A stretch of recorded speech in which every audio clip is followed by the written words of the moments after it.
এই বাংলাদেশে একজন দিনমজুরের ছেলেও যাতে প্রধানমন্ত্রী হওয়ার স্বপ্ন দেখতে পারে, এমন বাংলাদেশ আমরা চাই।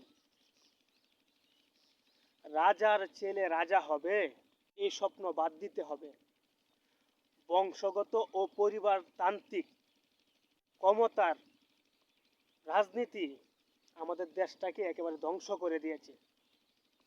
একজন কৃষক, একজন রিক্সাওয়ালা, একজন দিনমজুর এবং একজন ভিখারির ছেলেও যাতে নিজের জ্ঞানের মাধ্যমে, সক্ষমতার মাধ্যমে, হ্যাঁ, যোগ্যতার মাধ্যমে প্রধানমন্ত্রী হতে পারে, এরকম দেশ আমরা গঠন করতে হবে। এখন অনেকে রয়েছে আমাদের, বিশেষ করে গ্রামে এই কাজটা হয়ে থাকে, বলে যে এমপির সাথে যদি একজন কৃষকের ছেলের তুলনা দেওয়া হয়, এটা নাকি বোকামি। তো এটার জন্য কিন্তু আমরা নিজেরাই দায়ী। কারণ এমপির ছেলেকে আমরা মাথায় তুলে রেখেছি এবং ভিখারির ছেলেকে, কৃষকের দিনমজুরের ছেলেকে আমরা অবহেলায় রেখেছি।